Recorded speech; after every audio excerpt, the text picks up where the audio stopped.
Hi, I'm Allen, and in today's video, I think it's about time we show our watch collection na hindi naman talaga tinanong ng mga tao and wala namang may pake. Wala lang, parang trip ko lang din siya i-share and siguro gagawin ko siyang visual diary of kung nasan na ako. Sorry, yan si Raya. Kita niya yan si Raya. Okay. Akyat na dito, akyat na. Akyat. Diba? Sumali pa nga sa vlog ko, diba? I'm more in collecting vintage pieces na parang kakaiba and conversation starter and usually rare talaga. Tapos yung mga sought after pieces, yung gusto ko talaga. Yung parang pag ako lang yung meron nun. Kumbaga, yun yung criteria ko of watch collecting. I'm much more of a dial guy nga sabi ni Mr. Wonderful. So, parehas kami. Mas tumitingin ako sa dial regardless of the price, regardless of the brand itself.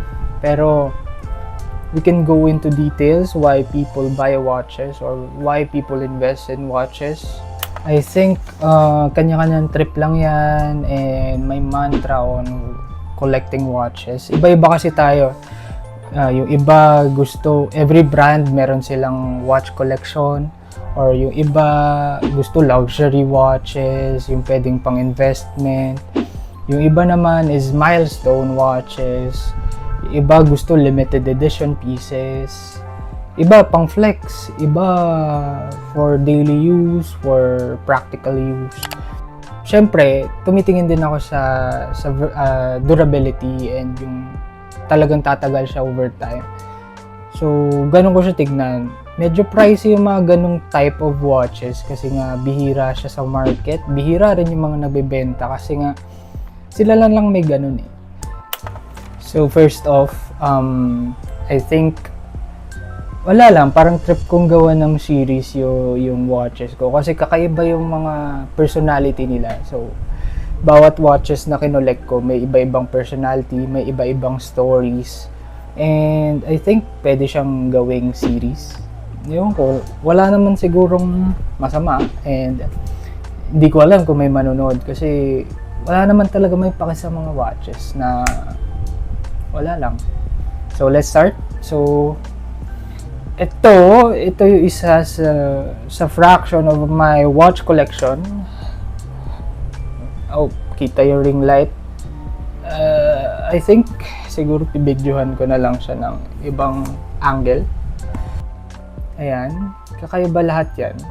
So, siguro umpisahan natin sa isa sa favorite watch ko.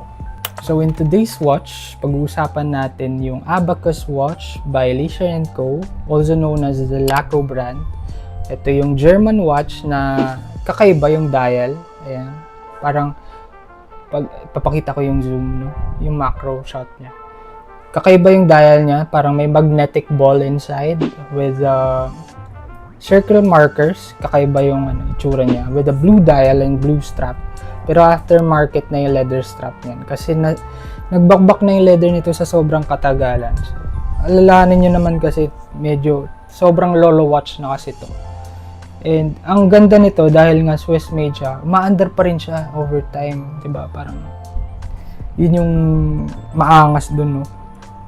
Ang maganda dito, what's interesting in this watch is yung magnetic movement niya na pagka sinake mo, yan, nagmo-move freely yung magnetic ball, pero kung saan yung current time, doon siya didikit.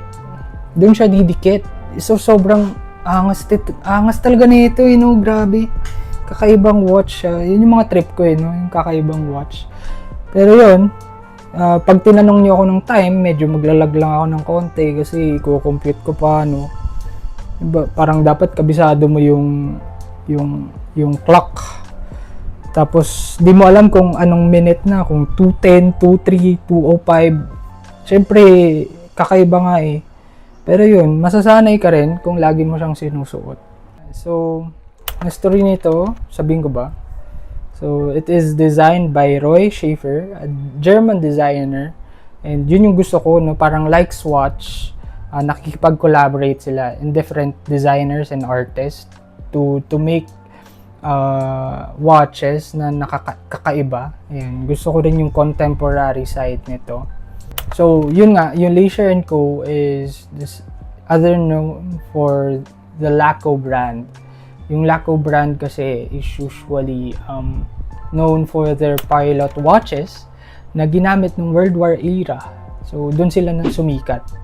Ito yung mga OGs ng watchmakers talaga kasi sobrang tagal na nila sa watch industry, andun pa rin sila. So, to make a disruption in the market, to break the aesthetics of watches, siguro dun sila gumawa ng Leisure & Co. to do contemporary watches. Sought after pieces na nakakaiba yung design and a non-traditional way of wearing watches. So, dito yung parang medyo malikot yung utak nila na what if gumawa tayo ng kakaibang watch? Ganun sila. To do business din, to do marketing siguro that time, para rin kumbaga mawala yung umay nila sa watches na magkaroon ng different flavor and tastes. That's what I like about this watch kasi nga yun, kakaiba siya and may magnet eh. Ang lupit. Usually anti-magnetic yung watches, 'di ba? Pero ang galing. Di ko alam, anti-magnetic kaya ito. Yun yung di ko na-research. Kasi usually pag magnetic yung watches, yung gears, di ba? Kaso to quartz. So yung quartz pala is battery operated. So may battery siya sa loob. Unlike yung mga manual winding or automatic, may gears sila inside. So kung anti-magnetic sila, hindi sila didikit sa magnet. So masisira yung gear sa loob. Ito, hindi ko sure. May magnet na siya sa loob eh. Meron kayong automatic na ganito? Let me know in the comments down below. Wow! Ewan ko kung may manunod ng gano'n, no? And kung sasabihin nyo ba ibibenta ko to, never ko siya ibibenta kasi ako lang meron ito eh. Hindi, joke lang. Di ko alam kung sino pa meron ito. Pero kung may ganito, similar aesthetic siguro or similar pero baka China brand or Abacus din pero ibang style, iba yung design. Pero yeah.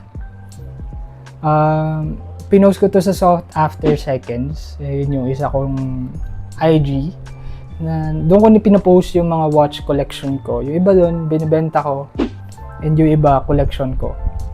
Yeah, check nyo lang din Sought After Seconds on Instagram and makita nyo doon lahat ng aking watch collection. And marami pa akong hindi napopost kasi syempre wala tayong time eh. Madami tayong ginagawa. And yeah, that's the first episode in the series of Sought After Seconds. And hopefully you enjoy this content. Sana. Na makita nyo pa yung other collection of watches ko. Siguro bigyan ko kayo ng teaser sa iba ko pang watch collection. Siguro ito. This is a Dulux. Kita ba? Paano ba yung ginagawa nila? Ayan. Kaso madilim. Ito yung Dulux Swiss brand. Hand winding. So, pinipihit siya. And this one is the Rado Lepore Deluxe Stone Dial. Natural stone dial. White stone yung nasa loob. So, rare din siya. Yun yung mga trip ko. Yung mga mahirap gawin. Mahirap i-produce. Yan. Yun yung mga teaser ko for next episode. Ito yung Continental, yung blue dial. Para siyang Baume & Mercier or Cartier tank. Parang alternative ko. Kasi syempre, habang wala pa tayo dun sa level na yun, darating din tayo dun. Pero habang wala pa tayo dun sa level na yun, dyan muna tayo sa alternatives. So that's it. That's the first episode of In Today's Watch with Sought After Seconds na talagang pinag-uusapan natin yung mga watch collection natin and yung rare pieces na meron tayo. And hopefully magkaroon pa tayo ng much more of rare pieces. And gusto ko rin alamin yung mga history and stories behind those watches. So bakit sila cool, bakit sila ganyan ginawa, bakit ganyan itsura nila, no? And galing, 'di ba? Sobrang tataba ng utak din ng mga nag-design. And that's what I love about watches, no? Parang nagko-collect ka ng little bit of history.